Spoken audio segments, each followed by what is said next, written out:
साहित्य संमेलनाच्या निमित्ताने आपण जमलेले आहोत. ही लोकभाषा आहे. 98व्या मराठी साहित्य संमेलनाच्या निमित्ताने आपण जमलो. ही अभिजात भाषा आहे. आणि आपण सगळी मंडळी या निरनिराळ्या बोलींच्या मधनच बोलत आलेले आहोत. आणि या सगळ्या बोलींचं संमेलन म्हणजे अखिल भारतीय मराठी साहित्य संमेलन आहे असं आपण म्हणू. या संमेलनाचं उद्घाटन सन्माननीय देशाचे पंतप्रधान करत आहेत. ही आमच्या दृष्टीने फार आनंदाची गोष्ट आहे. या संमेलनाचे स्वागताध्यक्ष आमच्या महाराष्ट्राचे जाणते नेते असं ज्यांना आम्ही ओळखतो ते शरदचंद्रजी पवार. संमेलनातला आवर्जून उपस्थित राहिलेले महाराष्ट्राचे मुख्यमंत्री नागपूरहून खास आले म्हणजे पुन्हा विदर्भातनं आले. असा सगळा महाराष्ट्राचा कानाकोपरा इथे जमलेला आहे. या अखिल भारतीय मराठी साहित्य संमेलन आयोजित करण्यासाठी आणि अध्यक्षीय निवड करण्यासाठी जी यंत्रणा आहे अखिल भारतीय मराठी महामंडळ, त्या महामंडळाच्या अध्यक्षा आमची मैत्रीण उषाताई तांबे, या संमेलनाचे पूर्वाध्यक्ष आणि आमचे सन्मित्र रवींद्र शोभणे, अशी ही सगळी या संमेलनाला मुद्दाम आम्हाला घरातनं आणून बोलवून इथपर्यंत स्वागत करणारे आणि मला इथपर्यंत सोडणारे या संमेलनाचे सगळे संयोजक संजयजी नहार आणि त्यांची सगळी टीम, आपण सगळी मराठीवर उदंड प्रेम करणारी माझे बहीण भावंडांनो, आज फार काही बोलायचं नाही असा दम भरलाय मला, कारण नंतर बोलायचंय.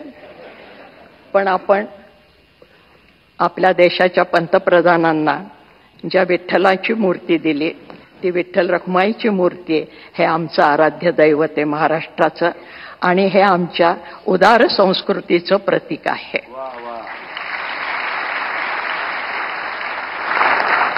कारण हा विठ्ठल आला कुठून? कानडावो विठ्ठलू कर्नाटको, कर्नाटकातनं आला, महाराष्ट्रामध्ये स्थिर झाला आणि आजही वारीसाठी जी मंडळी येतात ती नुसती मराठी मंडळी नसतात.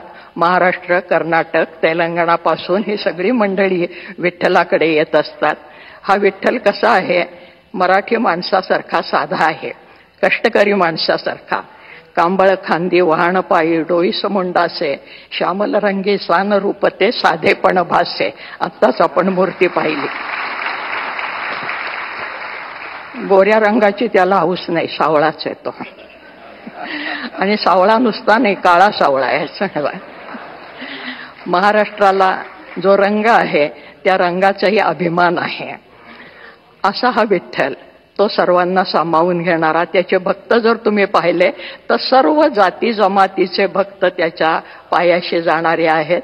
त्याच्यात सर्व व्यवसाय करणारी मंडळी आहेत, सुतारे, लोहारे, चांभारे, गावकुसा बाहेरची मंडळी आहेत. उच्चवर्णीय आमचे एकनाथ महाराज आहेत आणि सगळ्यांचे शिरोमणी ज्ञानेश्वर महाराज आहेत, ज्यांचं पसायदान आपण ऐकलं. या प्रत्येकाने या मराठीची स्तुती केलेली आहे हे आपल्याला माहीत आहे. माझा मराठाची बोल कवतुके परी अमृतातेही पैजा जिंके असं म्हणणारे ज्ञानेश्वर महाराज. संस्कृत भाषा दैव्य केली, प्राकृत काय चोरापासूनही आली असं ठणकावून सांगणारे आमचे एकनाथ महाराज. तेव्हा ही अभिजात मराठी झाली, त्याचं पायाभरण करणारी ही सगळी मंडळी आहेत.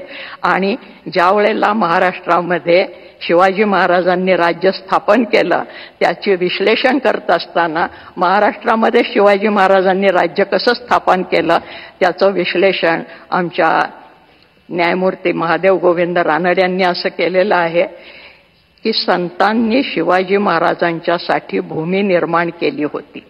कारण मराठी भाषा जी टिकवली ती संतांनी टिकवली. भाषा ही प्रत्यक्ष जीवनात असावी लागते, कारण भाषा ही एक जैविक अशी गोष्ट आहे, जिवंत. जर भाषा बोलली तर ती जिवंत राहते, नुसती पुस्तकातनं आणि ग्रंथातनं ती जिवंत राहत नाही. म्हणून भाषा ही जैविक आहे आणि महाराष्ट्राला सातत्याने पांडुरंगाचं स्मरण मराठीतनं करायला लावणारी ही भाषा संतांनी जिवंत ठेवली आमच्या. आणि आमच्या या संतांच्या मध्ये मुद्दाम आवर्जून सांगते की मराठी साहित्याचा उगम कुठे झाला, अमुक साली शाळा निघाली आणि माणसं शिकायला लागली, हे आमचं आधुनिक पांडित्य झालं. ज्या दिवशी आईने पहिली ओवी आपल्या बाळाला म्हटली असेल त्या दिवशी मराठी भाषा जन्माला आली.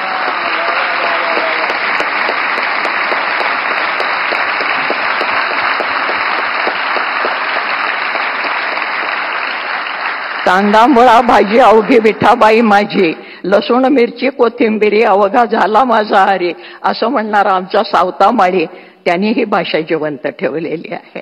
फार कशाला, जनाबाई मुक्ताबाई तर आपल्याला माहितीच आहेत की विठ्ठलाला आणि जनाबाई बरोबर दळायला लागला, कांडायला लागला, पाणी भरायला लागला. जनी बैसली नाही आला पाणी नाही सणाला, मुद्दाम बोली भाषेत सांगते. जनी बैसली नाही आला पाणी नाही सणाला, हाती घेऊन घागरी देव निघाले तातडी, जनाबाईला आंघोळ घालायला. ही आमची मराठी भाषा आणि ह्या मराठी भाषेला अभिजात दर्जा मिळालाय. या सगळ्यांना मिळून हे अभिजातपण आलेलं आहे. जास्त आत्ता बोलत नाही, पण आमचा हा विठू सगळ्यांना आपल्या पदराखाली घेणारा आहे, आपल्या सावलीखाली घेणारा आहे. या संतांच्या मध्ये अंत्यज म्हणजे ज्याला आज आपण बीसी आणि ओबीसी वगैरे म्हणतो, ही सगळी मंडळी त्याचे परमभक्त आहेत. हे कुठल्याही शाळेत शिकले नाहीत, त्यांना कोणीही शिकवलं नाही आणि तरी सुद्धा ते मराठीमध्ये काव्य करत होते. याचा अर्थ मराठी फक्त लिखितमध्ये नाही, ती बोलीतनं निर्माण झाली, बोलीमधनं पसरली आणि म्हणून शिवाजी महाराजांना खेड्यापाड्यातले मावळे मिळाले. भाषा ही जिवंत राहिली त्यांच्यामुळे. आणि भाषा हे संस्कृतीचं बलस्थान असतं. कुठलीही भाषा आजही जगाच्या पाठीवर कुठे हिंडत असलो, आणखीन मराठी शब्द ऐकायला आला तर आपण चमकून बघायला लागतो, तुम्ही नागपूरचे का, तुम्ही महाराष्ट्रातले का. तर हे भाषेचं आपलेपण निर्माण करणारी, भाषा ही जोडणारी गोष्ट असायला पाहिजे, तोडणारी नाही.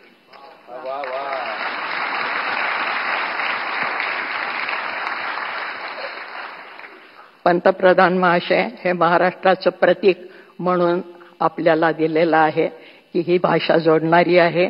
याच्यापेक्षा आत्ता मी जास्त बोलत नाही, कारण संत साहित्याने आम्हाला हे शिकवलंय.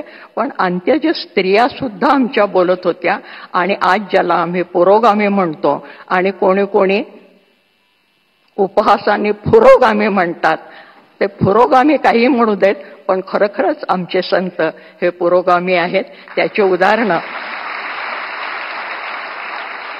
जात पात पक्ष पंथ स्त्री पुरुष भेदाच्या पलीकडे. त्यामुळे स्त्री अध्यक्ष झाली हा महत्वाचा मुद्दा नाही, गुणवत्ता हा महत्वाचा मुद्दा आहे.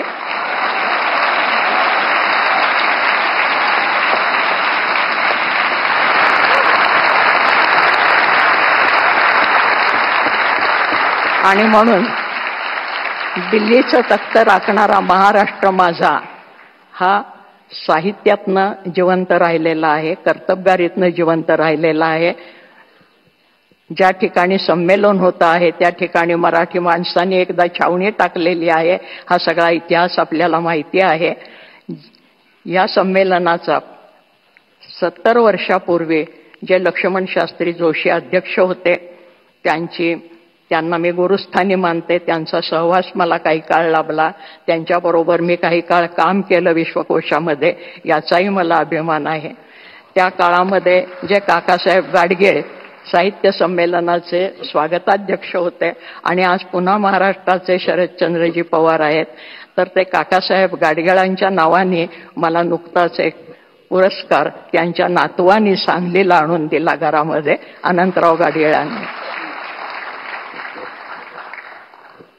आणि कदाचित शरद भाऊंच्या लक्षात नसेल, परंतु त्यांच्या राष्ट्रवादीने एकेकाळी माझी मुलाखत घेतली होती आणि त्यानंतर त्यांचं कुठेतरी भाषण झालं. त्यावेळेस त्यांनी सांगितलं होतं की महाराष्ट्रामध्ये अजून कोण साहित्य संमेलनाचे अध्यक्ष व्हायला पाहिजेत. ती जी काही 5-6 नावं घेतली होती त्यात एक माझं नाव होतं, ते छापलेलं अजून माझ्याकडे आहे. आज असा गंमतशीर योगायोग आलेला आहे की ज्यांना मी गुरुस्थानी मानते ते शास्त्री बुवा म्हणजे जोशीजी, लक्ष्मण शास्त्री जोशी यांच्या जाग्यावर मला उभं राहण्याचं भाग्य मिळालं. ज्यांनी ती इच्छा प्रकट केली होती ते स्वागताध्यक्ष आहेत. आणि ज्या प्रधानमंत्र्यांचा तो अधिकार आहे, त्या राजधानीमध्ये हे संमेलन होतं आणि प्रधानमंत्री त्याचं उद्घाटन करता आहेत. या सगळ्या अतिशय आनंदाच्या गोष्टी आहेत. हा आनंद आपण पुढचे 3 दिवस सगळ्यांच्या संगतीमध्ये घेणार आहोत आणि आपण एकमेकांचं मैत्र जोडून पुढे जाणार आहोत. कारण भूता परस्परे पडो मैत्र जीवांचे, हे ज्ञानेश्वर महाराजांनी सांगितले. रत्नागिरी 24 न्यूज चॅनलला आताच सबस्क्राईब करा आणि शेअर करायला विसरू नका.